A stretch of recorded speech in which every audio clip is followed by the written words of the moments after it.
Hi, everybody. Welcome to our December Homeless Solutions Advisory Council meeting virtually today. So glad everyone's here. Happy holidays.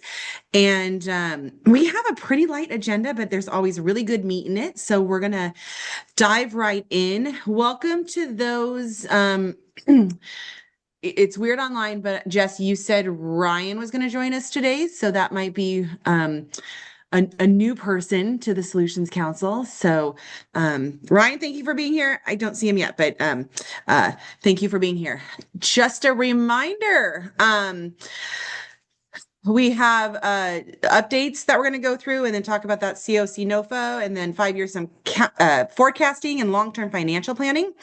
But first and foremost is public comment. Solutions Council meetings are open to the public. There is a limited meeting time.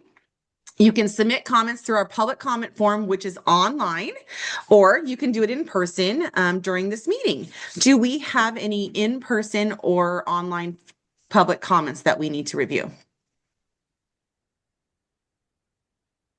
I don't see any. Meredith, we didn't have anything else come in, right? I did not see anything else. Okay, wonderful. Thank you, you guys. Then we will jump right into our staff and member updates. And I think, Nadia, is that you? Perfect. Take it over. I'll just give a quick update about the bylaws. We're finalizing the bylaws for Solutions Council that we went over with legal. And we anticipate it should get on the board's agenda at the end of January.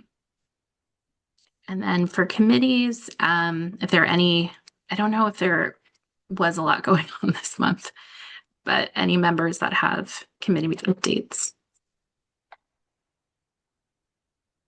I don't see Zoe or James. So anybody else that is on a committee that thinks that their information would be helpful here for our Solutions Council, you are welcome to speak up. I can give just a brief update for the County McKinney-Vento. So we did not meet this month just because it's a shortened school month. This week is our last week before winter break. And so all of us throughout the county are just trying to reach out to our neediest families and just kind of referring them to resources that they might need during that time span. We will be meeting not just as a consortium, but with our community partners. That's going to be January 15th from 9 to 11, and that's going to be at the Beaverton School District offices. And so it's going to be all the McKinney-Vento liaisons in Washington County, along with our community partners. Perfect. Thank you, Abel. Anyone else? Maybe I should speak up in this moment with a couple staff updates. First, thank you for those of you who were able to make it to our holiday luncheon yesterday. It was just really enjoyable. Drew and Kim, thank you for your fun and festive and inspiring words. We love having you at this helm and appreciate you being there. Diana, Christina, Abel, I think you were the others who were able to make it. Just thanks for being a part of that kind of collaborative space of bringing all of our advisory bodies together and just having fun for a little bit rather than Robert's Rules of Orders and other agenda items. It was nice to share the space with you. And Christina, I just want to give you a special shout out. We had a big big day yesterday as a team at that luncheon in the afternoon. And then in the evening, many of the same members and Christina and others attended a neighbor gathering and to talk about the new Cornell Road recovery program that's coming. And it went really well. And Christina, you've just been instrumental in helping us to build effective relationships with that community. So thank you for your part in that. You are welcome. It was fun. Good. There will be more of those for anyone else who wants to come along. One down, many to go. Yes, that's right. And then big exciting news. Martin had his baby. So baby Malcolm is here, healthy and well. Mama and baby are doing great. He was 9 pounds, born December 9th. And when Martin comes back, he promises oodles of baby pictures for everybody. So just want to pass along that exciting news. I think that's it from me on staff updates. Though, team, please jump in if I missed anything. It's also my daughter's birthday. It is such a good Wow. day. That is so fun. Any other updates, Nadia? That is it. Just note that our next meeting is actually going to also be January 15th. So it sounds like a number of meetings are happening that day. Perfect. Wonderful. Okay, thank you. Next, we're gonna dive right into the goodness, you guys. Katie, you're up with our CoC NOFO update. Thanks, Kim. Well, I believe we were here a month ago, and I told you this is going to come really fast, and I've called on a bunch of you all to help us with this. And then there were two lawsuits that were entered into, one by a group of 22 states and one by the National Alliance to End Homelessness and some partner cities and counties. And that moved forward, and on December 8th, HUD decided to withdraw the 25-26 NOFO. There's been a lot of things that have happened. So that was about a week and a half ago now that they decided to withdraw that. A lot is really unclear. There was an initial hearing on December 8th, where there is question as to whether the lawsuits are now moot because of the withdrawal of the notice of funding opportunity. Nadia, if we can go to the next slide. There is a lot of really unknown things happening. So because of those two lawsuits, they withdrew the NOFO, and then they had to reply by Monday with a response to the lawsuit and kind of the processing of the lawsuit. Last night is when the plaintiffs had an opportunity to respond. A lot of people are still doing a lot of legal analysis, and I will not pretend to be a lawyer for you all. But the next hearing for this is tomorrow morning at 7 a.m. Pacific time, 10 a.m. Eastern time. And we anticipate that there will be that legal hearing will tell us a lot more about what we are doing. We have met with a number of COCs really to get kind of feedback as to how to move forward and what should we do and how do we think. We are doing a lot of analyzing and processing, well, whatever, you all know what I'm trying to say, as to what to do, and no one really knows. So if we'll go to the next slide, this is kind of where we have landed as a update and we've given notice out to all of our potential applicants and current recipients of funding that we basically decided to delay the competition, recognizing that we don't really know until tomorrow and really are hoping to have more information after tomorrow and the court hearing tomorrow morning. So as of right now, we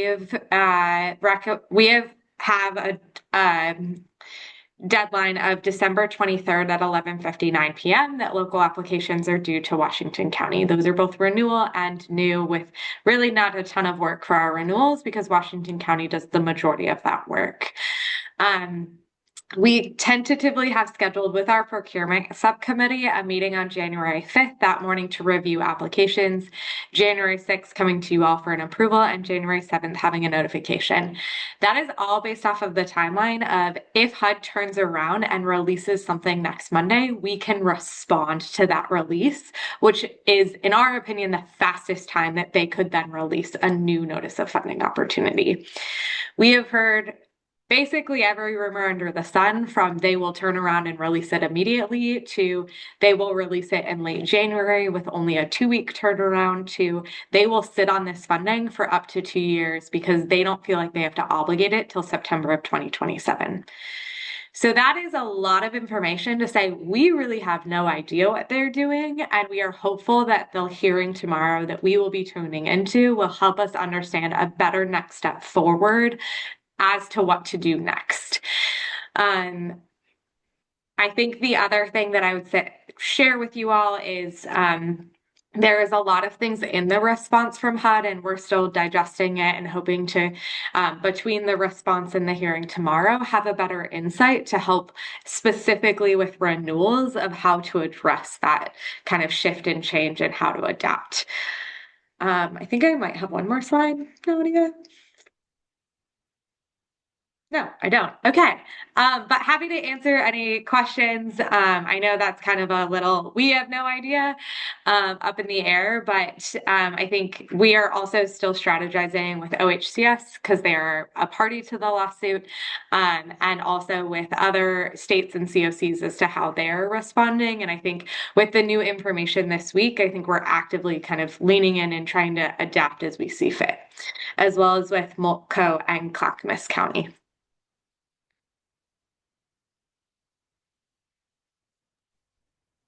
Katie, I see the January 6th potential solutions council. Obviously, everything is up in the air.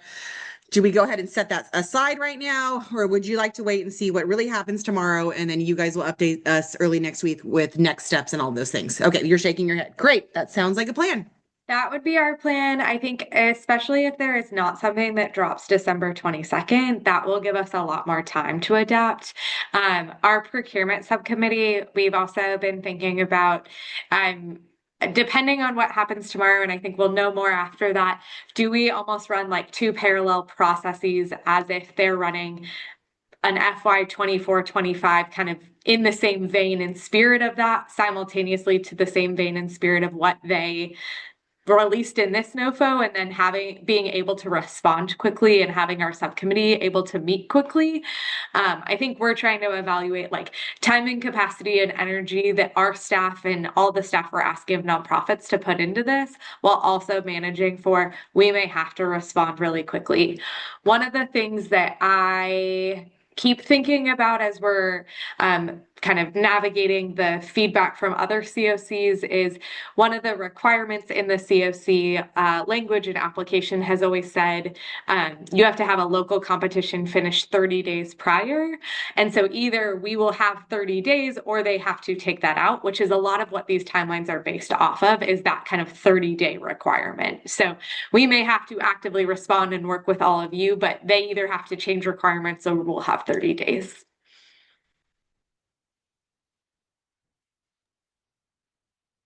Big sigh, you guys. Lots of hard work being done in a short amount of time, and then a big pause on it. Sorry, all the confusion, and we'll see what they say. Thank you for the update, Katie.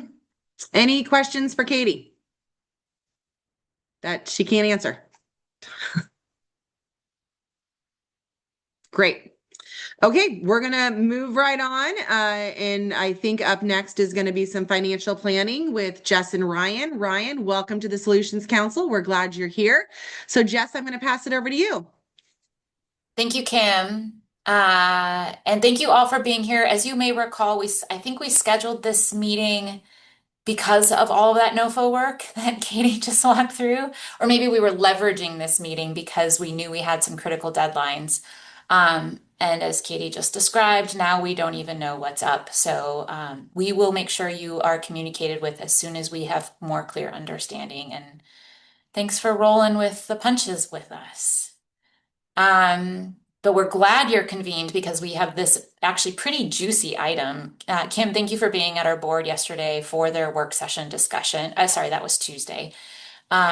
And I don't know if before we dive in, do you want to provide any framing up front or any reflections on, I want to make sure we land this in the most effective way for the Solutions Council's interests.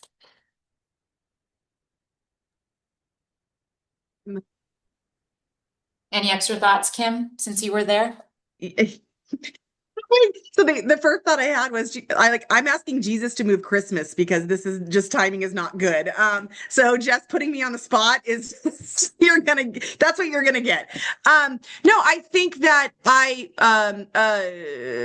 couple takeaways. I think that being really conservative with the budget, staying at that 90% is a really good idea so that we don't run into a situation where we're having to look at cuts and stuff, which is just heartbreaking. So would rather go conservative, and if we come out out with more, look at one-time funding that we can spend in creative ways, which is fantastic. So I think lots of good intention here, really well thought out, and I think the board is on board. So Yeah. please. Okay. Thanks, Kim. That's really helpful. And I'm sorry to put you on the spot. Please continue your conversation with Santa or whomever is on the other line. All right. So yeah, you hit the highlight or the high note of this presentation, which is our staff is recommending and our board is agreeing for a continued and maybe even more so conservative approach in our financial management with these SHS resources. And we're going to walk you through all that entails, but that was a predominant theme in our discussion and theme in my work with Ryan and our staff as we prepared these recommendations for our board. Essentially, what we have for you today is a summary of those recommendations for one-time funding that is available as part of the SHS carry forward balance from year end of FY24-5 going into to this current fiscal year that was not otherwise assigned. So we always have a carry forward balance because there are a lot of assigned commitments. But due to some economic conditions and features of the way the funds flow and expenditures that were planned or not planned, we had additional funds that were unassigned. And so we went to our board asking for their direction on how to prioritize those resources. And then additionally, we received at the beginning of December Metro's updated 5-year forecast. You'll recall they do this every year. You may recall last year when this happened, the sky fell out from underneath our feet, and we were overwhelmed with what it would mean to shift our system with a 15% reduction immediately. The good news is that is not at all the case this year, but continued conservative budget planning is necessary because the forecast is not for increased resources with SHS. So that's kind of the highlight of this juicy presentation. I'll try to move through it a little more quickly so we can get to your discussion with enough time in our meeting time together. Why don't we go ahead and move forward? So this is probably information you've seen before because we talked to our board about this back in May and you helped advise us on this framework. So if in the event that we have one-time unassigned funds, how would we prioritize the use of those funds? And the framework is first, we must address the protections we need to shore up things like our reserves in case they got spent down or there were any unanticipated funding gaps in programs on the ground right now. We used these priorities for the Metro $10 million ask. We had some significant gaps we needed to shore up. You'll see those reflected in a few slides later. The second set of priorities are looking long-term. How can we continue to create stability in our system? We've had a need for a capital projects reserve fund for reinvestment over time of these shelter buildings and such because they don't generate revenue. There's no rent being paid to those buildings. What happens when they need a roof in year 30? So we have an opportunity to seed that kind of a fund, and we're recommending that's one of the uses. And then a third set of priorities with one-time resources would be possibly considering program expansion. Once we've shored up all of our needs and our long-term stability, then we would look to expanding programmatic opportunities, if you will. But you'll see in our recommendations coming shortly, we don't have any of those items that we're recommending with this one-time fund balance for the time being. Okay. Next slide is just an overview of that process we go through. So essentially, we don't close the books until August 15th with SHS resources because we have to count the revenue we received in July and August for last year. It's a funny quirk of the program. And then we kind of, do all the financial calculating of commitments, outstanding, budget, planned, and finalize all of our financials for the last fiscal year.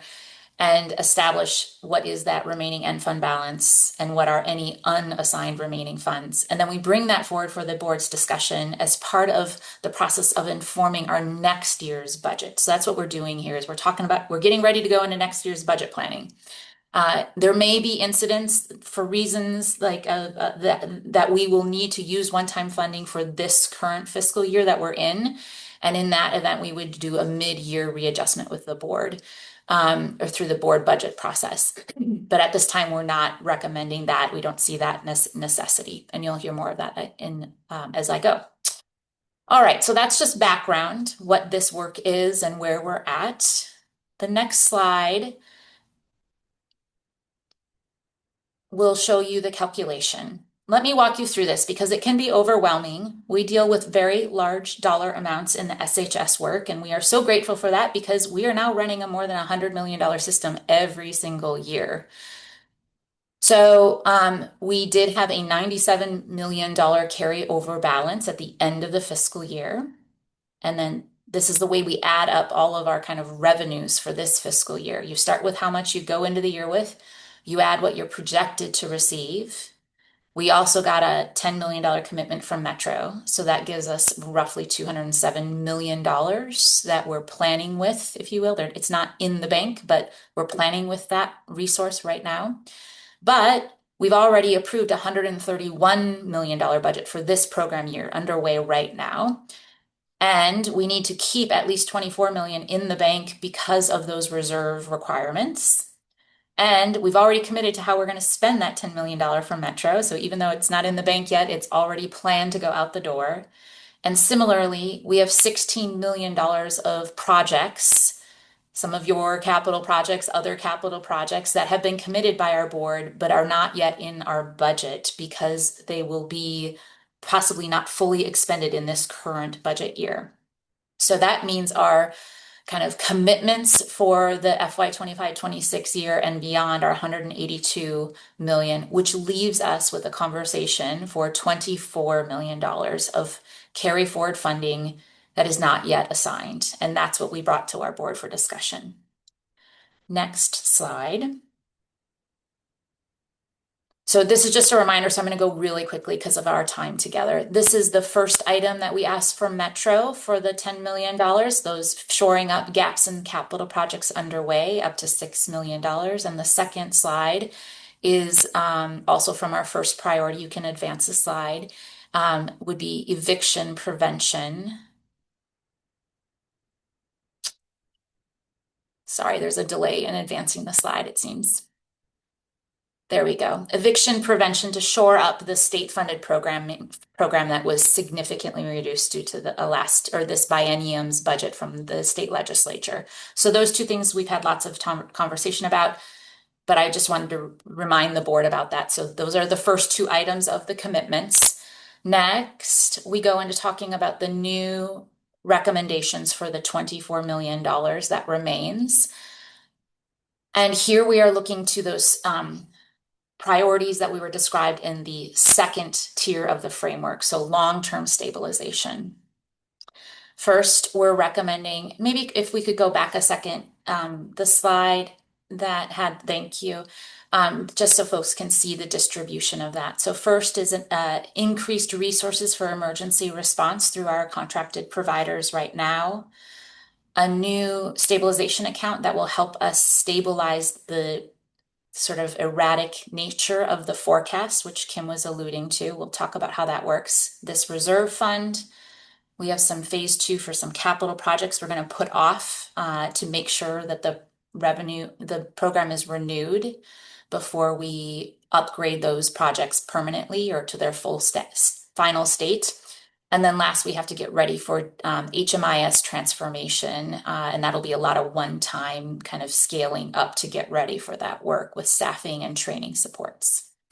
All right, so real quickly, I'll describe each item. You all are very aware of the increased response in our community due to economic conditions and inaffordability, immigration issues, and other drivers of housing instability. And that is what SHS funds are dedicated for, addressing drivers of housing instability. And so we want to make that sure through our 25 contracted service providers who make up our homeless system response, that they have adequate resources to respond to these increased needs through move-in assistance, homeless prevention resources, and any flex funds. So we've heard from some providers that they're running dry on some of these resources already midway through the year. We're suggesting an up to $4 million to make sure that our system can make it through the fiscal year and maybe beyond if these increased demands continue to put weight on our work, our services. We want to make sure that we're able to always move someone into housing or help them keep their housing if we're able to. So those resources would just be contract expansions through our existing network, essentially as needed as those funds get spent out. Next, this is a complicated item, and I actually practice in my sleep how to, not in my sleep, while trying to fall asleep, I was trying to practice how to describe this better because it's complicated. So in budget years past, we used to prepare the budget based on 100% of the forecast. So if Metro said we were going to get $90 million, we said we're going to get 90 million in our revenue line. Well, going forward, we recommend that we should only budget 90% of the forecast, but we want to sustain our system at the current capacity, 100% of the system. I should have used $100. See, I'm still not good at it. It's complicated.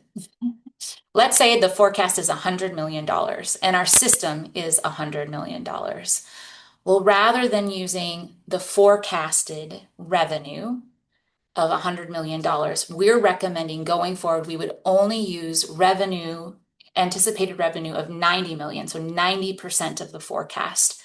And instead, in order to sustain our system at 100% capacity, we would use this, a stabilization account, for 10% of the rest of the revenue.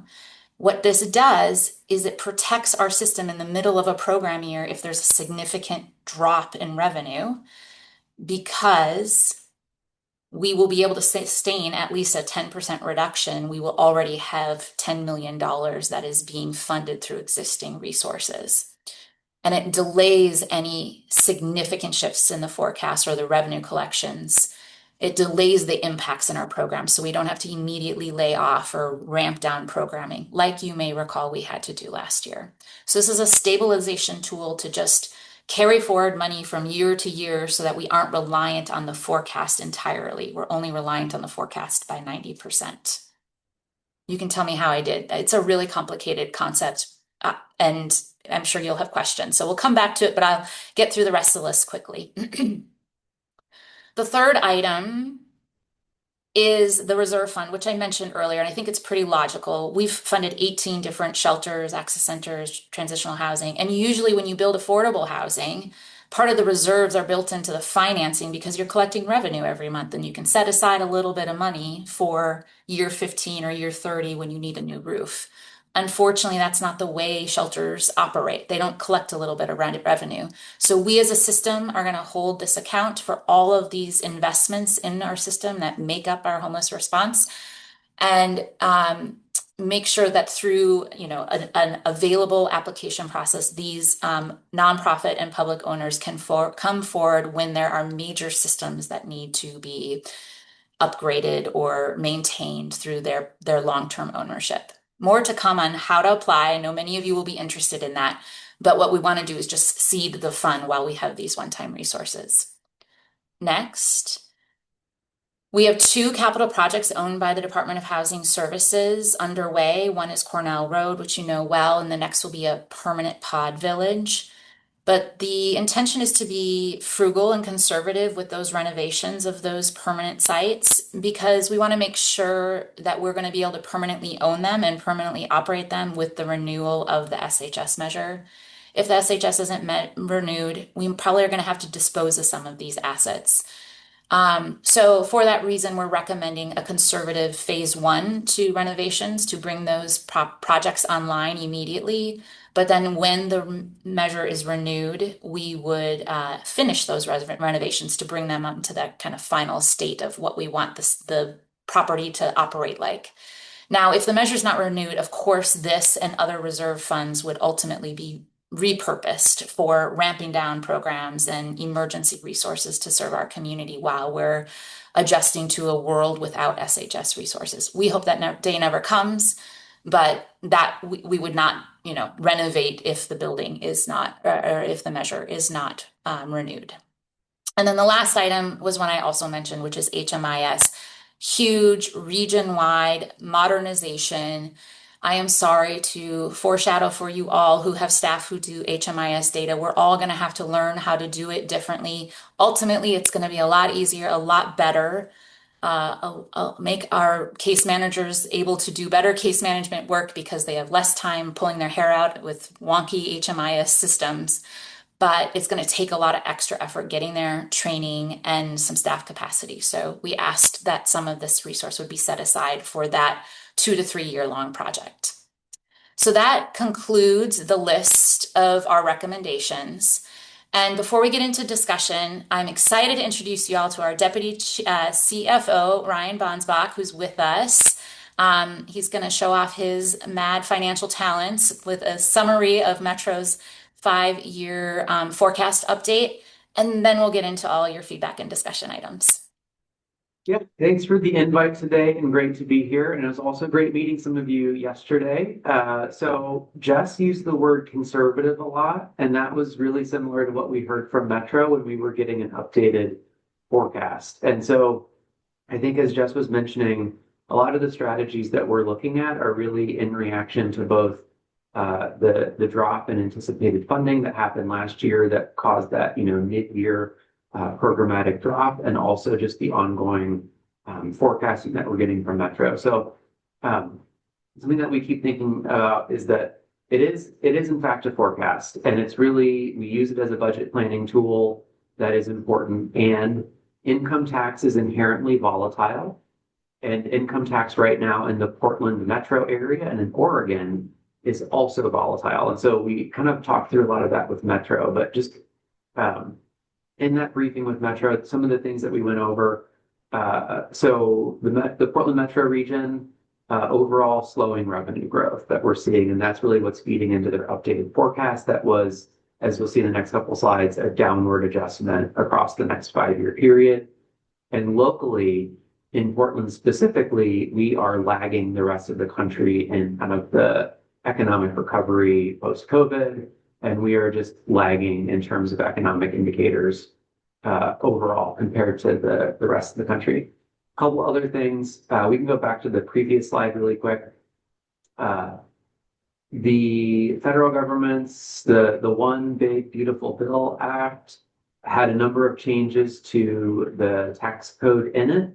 And the overall net effect of that is that there will be less income that is defined as taxable income, which lowers the threshold of what's included into SHS. Oregon, like many states, hooks to the federal definition of taxable income for the Oregon tax code. And so as we see people's taxable incomes being recorded differently, it results in an overall drop in revenue.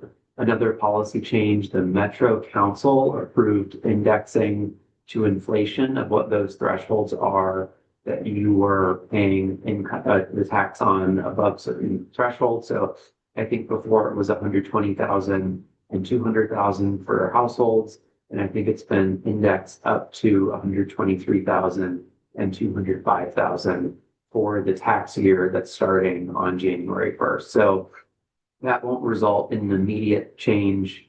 It will probably start hitting when people are filing their taxes for the tax year 26, which occurs about a year and a half from now. The other thing is we talked about income tax being volatile.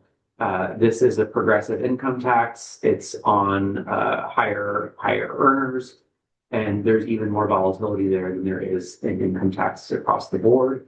And so just to kind of talk about the concentration of where this revenue comes from, the top 1,000 filers of the SHS tax provide 25% of the revenue on the personal income tax side, and the top 2% of businesses account for the 60% of the business tax revenue.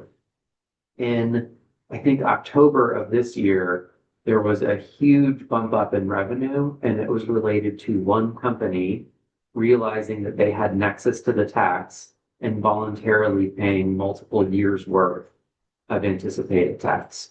So really just showing what small decisions by a few households, a few individuals, a few businesses can have a really big overall impact on the revenue of the program. Let's go to the next slide. So here we're just looking at the actual updated forecast. So I think kind of overall, the net effect of the updated forecast is a reduction of about 90 million. That's across the entirety of the program. I rounded in the board meeting to say that 30% is about what Washington County collected of the SHS measure, and Jess corrected me by getting much more granular. But it's about a reduction over this next 5-year period of just over $28 million for Washington County specifically. So you can see what that forecast change means over the next 5-year period. And then also I just keep, we keep reminding ourselves this is a forecast. It's a helpful planning tool. And the strategies that Metro was really encouraging the partner organizations to look at. We're thinking about making your program resilient and scalable, and thinking about strategic investments of those one-time funds. So really in alignment with what it was that we were proposing to the board yesterday. Let's go to the next slide.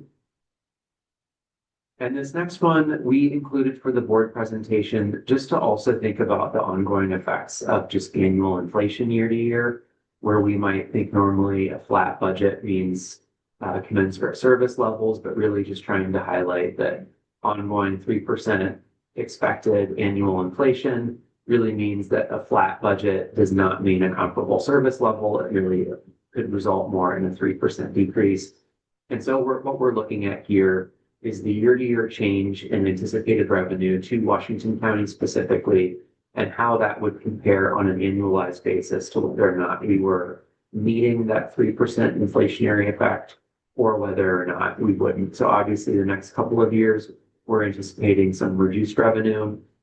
So of course, we're not meeting any kind of 3% increase in subsequent years. In fiscal years 29 and 30, we are the Metro forecast is anticipating growth and increases at 7 and 8%. So first we have to think about the compounding effects of inflation over that period. And then the other thing that's really just important to think about is forecasting inherently gets harder the further out you're trying to forecast. And the assumptions underlying that is that we are experiencing a near-term revenue growth slowing period, and then we will continue to pick up back to historic national rates. And so there's just a lot of assumptions built into there that we wanted our board to be aware of. And I think that is it for the rest of the SHS forecast. Thanks, Ryan. Thanks all for bearing with us. It's time for our discussion. You can actually go to the next slide because this was actually already said and more for our board. So these are the questions. Just generally, what are your questions for us about all this data and context? And then you don't have to answer the question of supporting. I'm sorry, this was made for, I think we just didn't have time to update our slide, so it wasn't updated for your purposes today. It still says the board. But how are you feeling about these recommended uses? Any feedback, suggestions? And then we're gonna start doing budget planning with you all. So I think this is a good time. Actually, let's just move on from these questions because they're not really ideally shaped for our audience. I'm sorry. Thank you, team. But really, like, what's coming up for you as we start to think of planning for our next year's budget, both in the context of these available one-time funds, but also our system generally and how we're working towards stabilization, meeting our community need, and navigating the realities of, kind of this conservative nature of risk management for a volatile revenue source. I am so happy to see hands already. Rachel, why don't you start? Thanks. Yeah, I have a couple questions. The first one is around reserves, which I think is a great idea. I like holding on to 10% of the funding to smooth out that kind of any unevenness that could happen and over the year and I also am curious about and I also can tell that you have an asset manager in charge of housing services because you have all of the resources going towards asset management and reserves into the future. So that all makes sense to me. But I guess my question is, are we able to put that money like in a high yield account because it would generate a lot of interest that would actually add real money to the amount of money we have. Do we get to do that or does that happen somewhere else? That's one question. And then the other question, oh my God, I had two and the other one, it's been a long week already. If it comes to me, I'll raise my hand again. But let's just start with the interest question. You bet. It's a great question. And Ryan, I'm pitching it right over to you. Okay. Yeah, so the answer is yes, that money is folded into the overall county's investment portfolio. So we work with an investment firm in Washington County, countywide. We also have a strategy with the local government investment pool account. So we have a diversified investment strategy and portfolio at the county level, and it is generating interest and revenues. Can I ask my other question since I just remembered it? I might forget it again if I don't. So I like the idea of really kind of stabilize. It feels like there's this really big effort at stabilizing where the county is so that it's less hostage to changes in the market and changes in funding and just that there's a kind of a sense of continuity and that all makes a lot of sense to me. Are you worried at all about how that might be seen? There's been some weird pressure to spend money on services quickly to not be have this kind of orientation towards planning. And I'm curious if you think that is going to play okay with the public. Like, are you worried at all about what the messaging is around that? Because part of, getting SHS funded is getting the public to really understand what kind of an emergency we're in. So it's just a question about that. Does that make sense?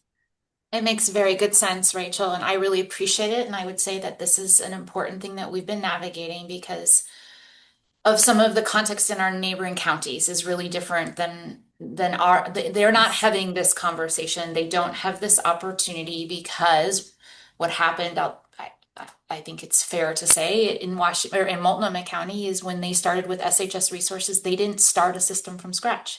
It didn't take them 2.5 years to build out our system. So they didn't really have that one-time bank of resources that we built while we were ramping up.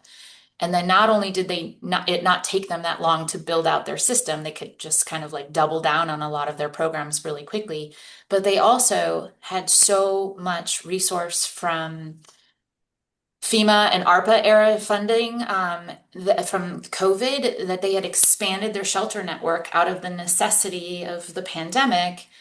And so they used a lot of one-time money from SHS to keep that network open. And now they're struggling with the reality that they don't have ongoing resources to sustain the programs they have built. So we are lucky that we kept building until we got the sort of forecasting that we were meeting our maximum, and then we've leveled off and we still have some one-time resource available. So even as I'm saying this too, I'm realizing I'm using too many words and it's not, compelling in a kind of media message kind of story. So it's something we have to navigate. But we are confident that we are doing the right work of managing these public resources for the ongoing stability of these programs. So we're best able to serve our community and that's the job. So if you have advice, Rachel, you might have a follow-up thought on how we can be most effective in navigating the messaging. We'd welcome that. Okay. And then does the interest that's generated from this money go back into these services or does it just go back into general county coffers? No, it goes back into the underlying fund that is generating them. So it's Okay. coming back out to the different Good. programs on a pro rata basis. Okay, I'm done. Thank you.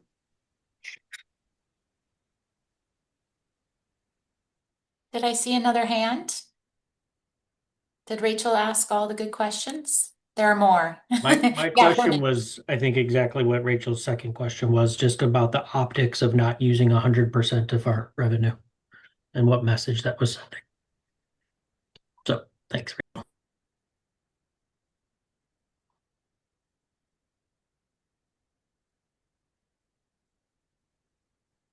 Oh, sorry, Vernon.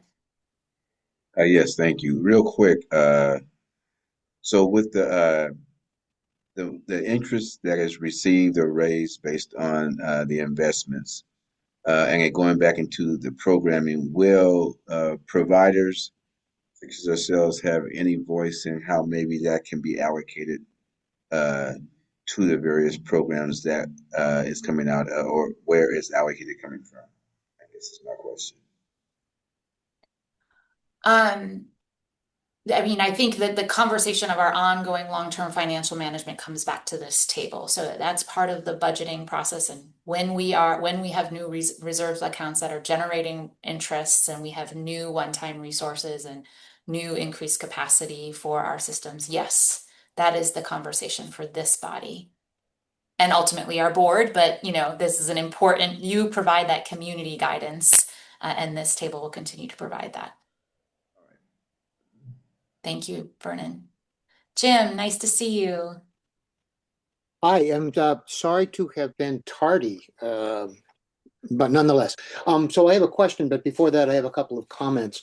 And I'm sorry I missed the first part, but really, it's very impressive, the planning that's been gone in here and the conservative nature of what you're doing. It would help me to distinguish. You have mandatory reserve funds already that need to be allocated. And in addition, you're taking some of this carryover money for an additional reserve fund. Is that correct? That's correct. So there are 3 reserves that are mandatory, that are already established and fully funded. Would you like me to describe those quickly? Okay. Okay, one is called the stabilization reserve, and that can only be tapped into when the financial FRT kind of regional body says, wow, we've had a significant economic shift. We are going to need to tap into those reserves to just keep our programs alive for the rest of the year. So that is meant to be set aside for extreme circumstances. Next, there's the program reserve, which it gives the county the opportunity. It can only be up to 5%. But if there's, let's say there's a fire in one of our facilities and we need to rehouse 100 people and, lots of unanticipated costs or some sort of significant issue programmatically, we could tap into that reserve. And then the third reserve is for the regional investment fund, that is directed by the Tri-County Planning Body currently and the future advisory body yet to be seated by Metro. Thank you. So my question, so good. So I think that's helpful for all of us. One of my questions is, when I look at the overall county spending, so much of it is dedicated to permanent supportive housing. And it really seems expected that the cost of supporting permanent supportive housing is going to do nothing but go up over the next few years. How do you account for this in what you're doing? Thank you. You're welcome, Jim. We currently use cost escalators for all of our programs because wages go up, insurance costs go up, almost all parts of the programmatic work goes up. But there is a different kind of cost escalator we use to track rents because, as you're right, the ARLA voucher is a rent-based program, and as rents go up, so will our costs there. So that's how we're forecasting both. The good news is, because this is an income-based revenue source, it will generally over time track upwards too. So that's why the green X's and the red check marks from Ryan are so key, because they're indicators. Are we keeping up with cost inflation? Because we know our programs are going to continue to cost more money.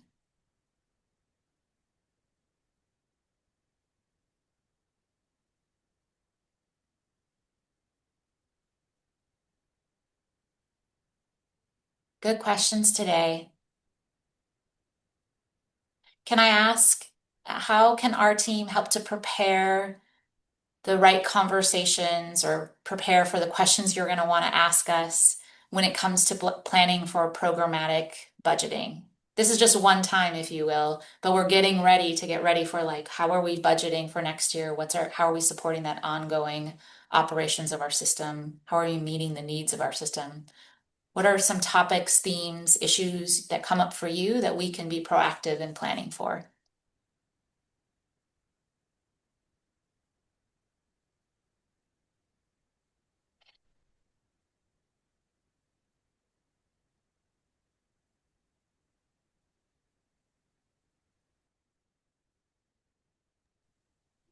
I think for me, when I think about the use of one-time funding for programs, it brings up a lot of prickly feelings for me to like in terms of hiring and what that may mean if the funding is not sustainable. And so I think just some considerations there and transparency on the sustainability of the programs that we approve or move forward with, just with that in mind. Perfect, Drew.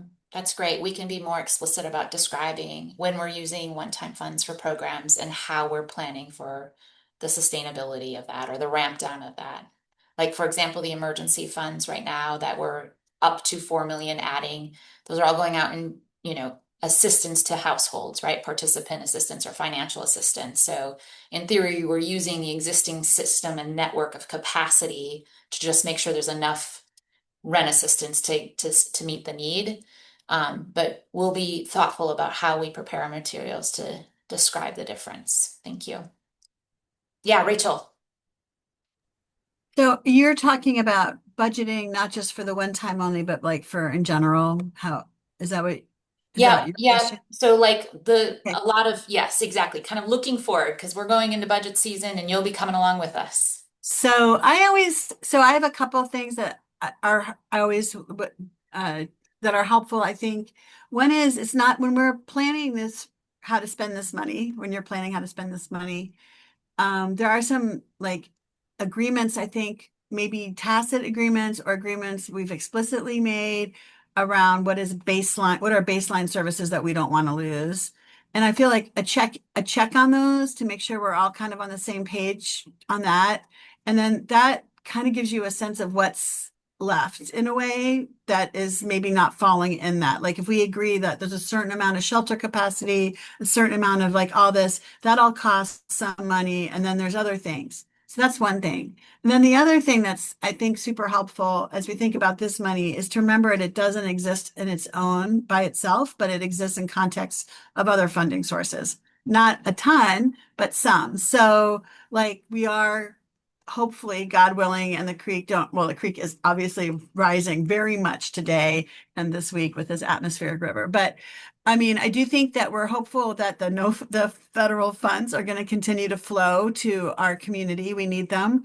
And they pay for different things. And so really understanding like that, like what is the context of the other funding? And then I also am curious if there's other funding sources that are coming from the healthcare system that are impacting homeless services, and if those should be also kind of thought about as we're thinking about the whole system, that they're all part of the same system. So those, I guess, are what I would kind of the context of the other funding sources, and then also kind of like what do we think is our baseline that we have to have, and then what is considered extra. And then finally, I don't know how I feel about this. And some people may feel like this makes more sense than, but there may be, as we think about where are we most successful, does it make sense to also look at some of our KPIs as a system to determine where we maybe make some investments? Those are my thoughts. Very helpful. So data-informed decisions with a full view on all resources and how they're supporting that baseline system, and then where we have options to consider going above that line. And I think that ties to a conversation we've been having around LIP. Just we don't fully know what is working versus what's not working. And so we're asked to have these broad questions around where the LIP is going to take us, but I couldn't tell you exactly what's working well, what's not working well. So back to Rachel's point about those data points around the systems would be great. I'm going to agree with Drew. One-time funding is really tricky, and what we could do with that. So sorry, Jess. No. I mean, the good news is, Kim, actually budget season and LIP renewal or update or whatever the brand is all kind of happening in concurrence and with the same purpose. So, yep, exactly. And we won't get it perfect this year, you all. We're going to get it better than last year, and we're going to keep on going. But you'll be a part of that, and we're going to get you more data so that you can have more to respond to. Oh, here comes Nadia. It's time to wrap us up, Nadia. All right, I didn't mean to scare everyone. But are there any other questions? I didn't mean to interrupt if there's more discussion. But yeah, we are, Kim, do we have anything else that you wanted to discuss? I don't think so. Nope. All right, well, we can adjourn early if everyone's into that. Yeah. Anybody have Everyone, anything for the meeting and for the good of the order? Did everybody else move Jim next to Kim? Because I did. That's right. We're right next to each other. That's right, Jim. Does anybody have anything else?